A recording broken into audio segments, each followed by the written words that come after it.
μπορεί άραγε ένα μικρό ταπεινό ποντικάκι να σώσει τον βασιλιά όλων των ζώων? Τεντώστε τα αυτάκια σας, γιατί το παραμύθι που έρχεται τώρα θα σας κλέψει τη λαλιά, θα σας πάρει τα μυαλά. Μια φορά και έναν καιρό, λέει το παραμύθι μας, εκεί κάπου στη μακρινή Αφρική, στη Σαβάνα, εκεί όπου ζουνε όλα τα θηρία μεγάλα και μικρά, εκεί ζούσε και ο βασιλιάς των ζώων, το λιοντάρι. Ήταν ένα λιοντάρι αυτό, άλλο να σας λέω κι άλλο να τον βλέπετε.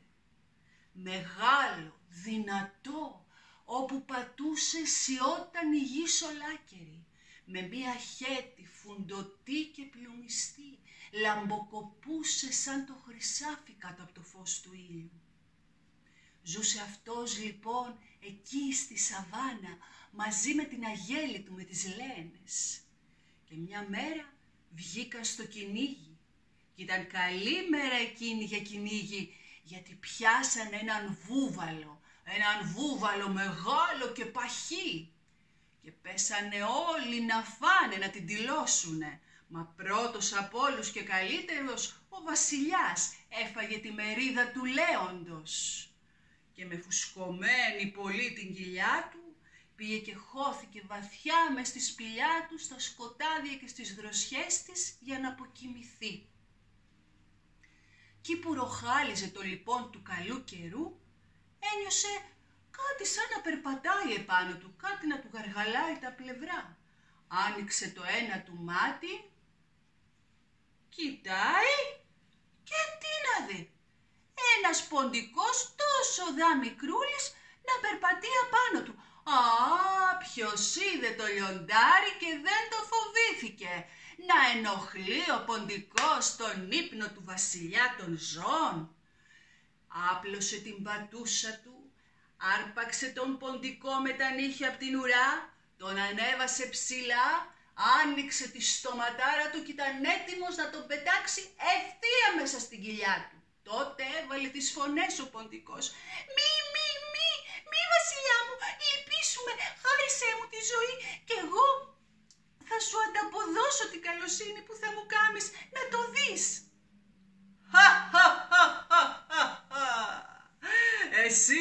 Εσύ, μια σταλιά ποντίκι θα ανταποδώσεις την καλοσύνη σε μένα, το βασιλιά των ζώων. Άσε καλό σου με έκανες και γέλασα με τα χωρατά σου. Άντε πήγαινε, θα στη χαρίσω τη ζωή και γιατί χορτάτος είμαι και γιατί με έκανες να γελάσω. Φύγε σου λέω, φύγε. Ευχαριστώ βασιλιά μου, δεν θα το ξεχάσω ποτέ, του είπε ο ποντικός και έτρεξε γρήγορα έξω από τη σπηλιά.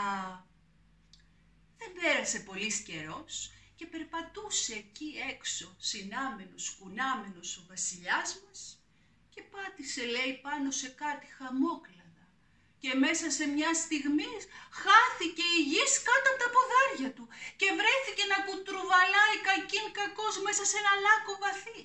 Κουτρουβαλιάστηκε εκεί μέσα, χτύπησε το κεφάλι του και έμεινε αναίσθητος. Βγήκαν τότε οι κυνηγοί από τους θάμνους γύρω που ήταν κρυμμένοι. Πήγανε και δέσανε τα ποδάρια του γερά με δυνατά σκοινιά και τρέξαν στο χωριό τους να φέρουν κι άλλους άντρες μαζί τους για να μπορέσουν να τον κουβαλήσουν. Να σου μετά από λίγη ώρα και ο ποντικός της ιστορίας μας. Ναι, θυμάστε εκείνος ο ποντικούλης που του χάρισε ο βασιλιάς τη ζωή.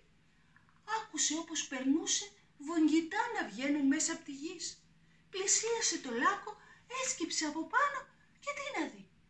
Το λιοντάρι, ο βασιλιάς, εκείνος ο βασιλιάς που του είχε χαρίσει τη ζωή. Γρήγορα κατέβηκε το ποντίκι κάτω. Αχ βασιλιά μου, τι σου κάμανε, του είπα. Να, στα έλεγα, θυμάσαι, θα έρθει η ώρα που εγώ θα σου ανταποδώσω την καλοσύνη σου και να τι ήρθε.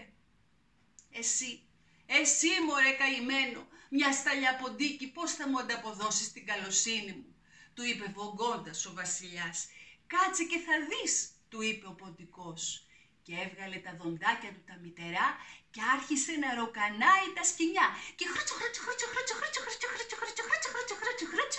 τα ροκάνισε όλα και τα άσκησε Και ελευθερώθηκε ο βασιλιάς και έριξε σάλτο και βρέθηκε με μιας έξω από τη λακκούβα. Δεν έφυγε όμως, παρά έμεινε εκεί να περιμένει τον ποντικό να ανέβει. Γιατί ο ποντικός μικρούλης ήταν και ήθελε το χρόνο του να βγει από το λάκκο. Σαν ανέβηκε πάνω, γεμάτος ευγνωμοσύνη και συγκινημένος ο βασιλιάς, του είπε «Σε ευχαριστώ, μέσωσες, σε ευχαριστώ μέσα από την καρδιά μου». «Αχ, βασιλιά μου», του είπε ο ποντικούλης, «θυμάσαι, σου είχα πει, θα στην ανταποδώσω την καλοσύνη που μου έκανες και να που ήρθε η ώρα. Θυμάσαι και πως γέλασες τότε και που είπες πως ένα τόσο δα μικρούλι ποντικάκι πώς να βοηθήσει εσένα τον βασιλιά των ζώων.